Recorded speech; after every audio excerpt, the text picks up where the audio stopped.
Sud Radio, l'œil de l'expert. Avec vous sur Sud Radio pour le 10h midi. Et aujourd'hui, je reçois Héloïse Maillot. Bonjour. Bonjour. Merci d'être avec nous. Vous êtes journaliste, vous êtes directrice de la publication du magazine Nouvelle Vague.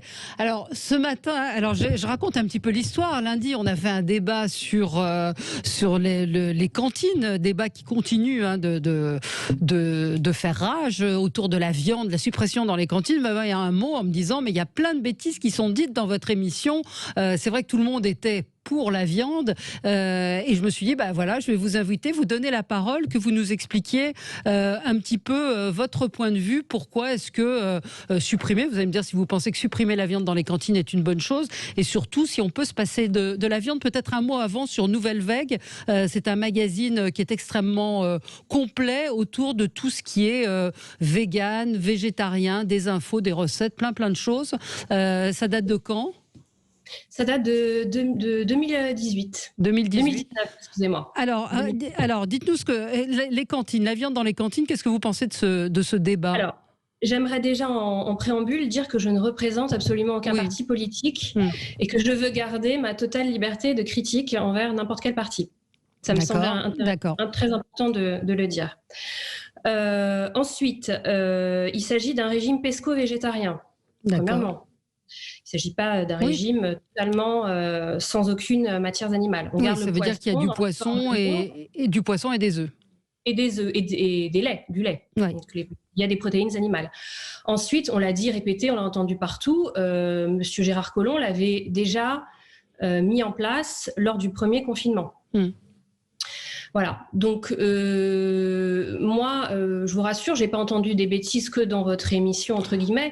C'est pas tant des bêtises, enfin si quand même, parce que c'est-à-dire qu'on a eu droit depuis plusieurs jours à des ronds de cuir, et on s'est mangé et on se mange tous les jours du costume cravate sur toutes les chaînes de télé, de gens qui n'y connaissent strictement rien au véganisme et qui vont aller dans la caricature. Vous savez, moi, ça me fait penser à la façon dont on parlait des écologistes il y a 40 ans, ou même moins longtemps, quand on les caricaturait avec des sandales aux pieds, des chaussettes, et qui allaient dans le Larzac pour cultiver leurs champs, et qui étaient des espèces d'énergumènes illuminés. Aujourd'hui, la question écologique, tout le monde en parle, tout le monde s'en est emparé.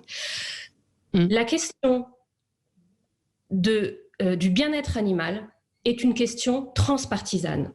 Tous les partis politiques auront et devront à traiter cette question. Tous. Quoi qu'il arrive. Il y a, et ça va bien au-delà des véganes, et c'est ce que je voulais dire aujourd'hui, il ne s'agit pas que d'illuminer. Moi je suis totalement contre ces attaques, par exemple contre des boucheries que je trouve pas du tout très excessives. Je suis pour un état de droit et pour que le droit soit respecté.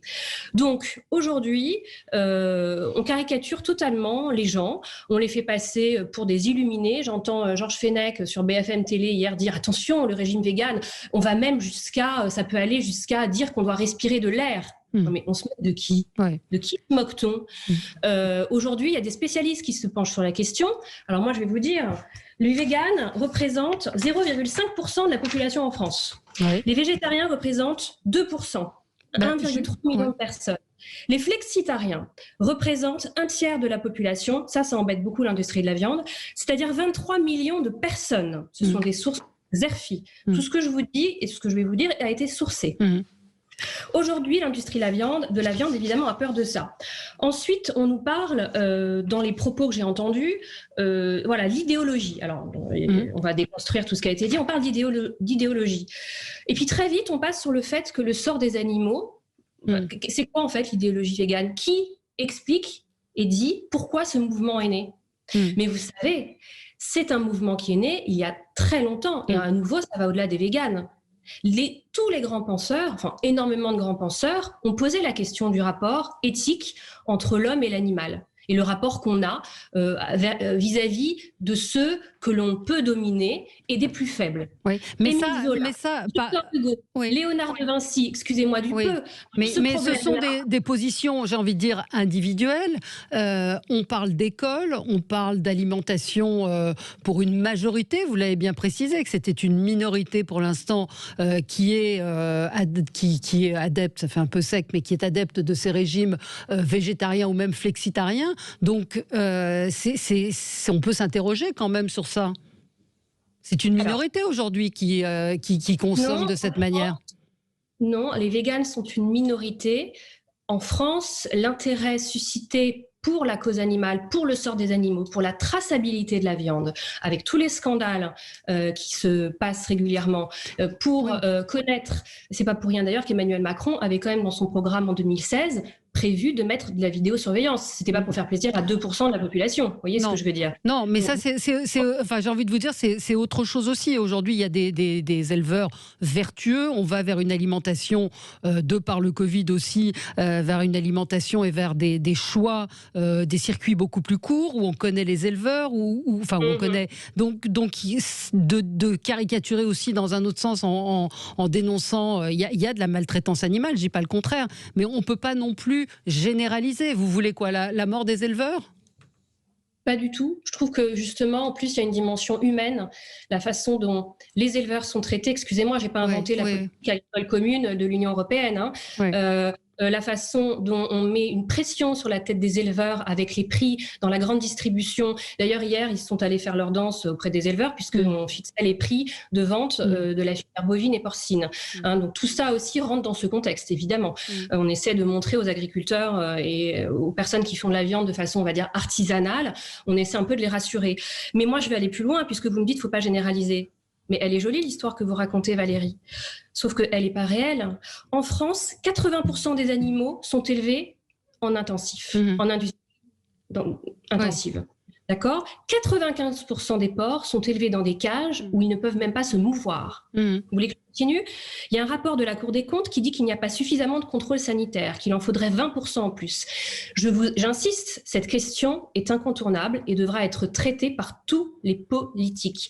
C'est tout. Donc moi, aujourd'hui, ce problème, je suis pour respecter la loi. Il y a une loi. Alors la loi, qu'est-ce que c'est ? C'est une loi qui date de 2011, qui dit qu'il faut 4 repas végétariens.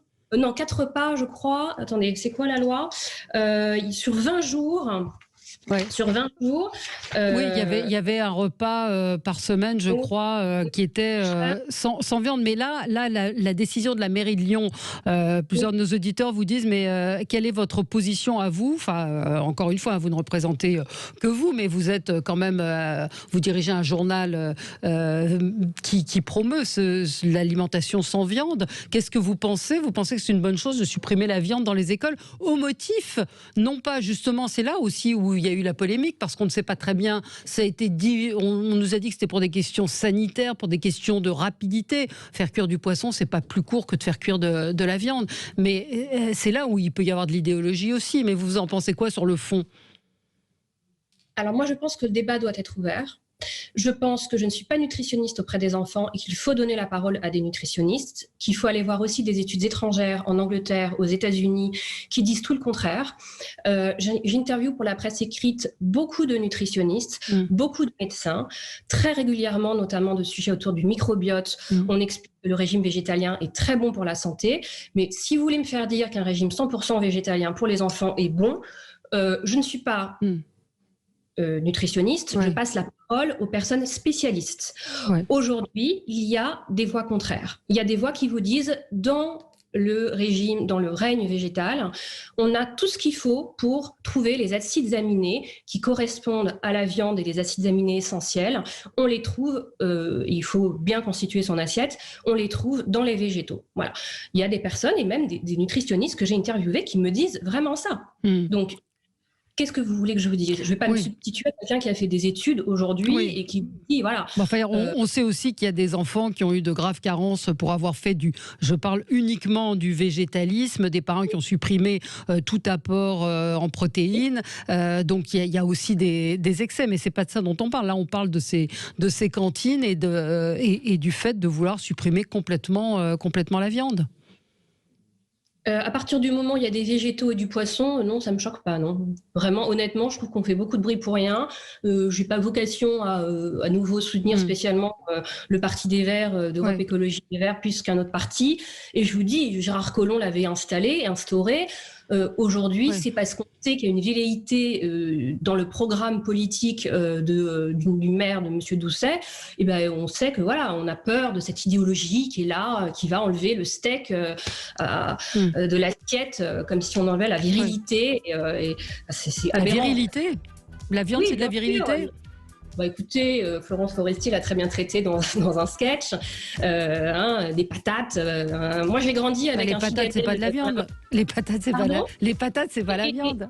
Et les patates, le plat classique, des patates et du steak de bœuf et du pavé de bœuf. Si vous ne connaissez pas, je vous invite à voir ce sketch qui est très drôle. Ouais. Mais Gérard Collomb, vous avez vu, hier, il a mangé un hamburger et il est allé soutenir les éleveurs qui manifestaient devant la mairie de Lyon. Et il a bien précisé qu'il l'avait fait de façon très temporaire à la sortie du confinement pour, là, effectivement, être dans une simplification des choses, mais que c'était pas destiné à rester tout le temps. Mais écoutez, moi je me sens pas dominatrice. Pardon ? Apparemment, ça irait jusqu'au mois d'avril. Pareil, même cadre. Écoutez, merci d'être intervenu ce matin. Donc, votre magazine Nouvelle Vague, on peut le trouver sur le site. Merci Héloïse Maillot d'avoir été avec nous ce matin.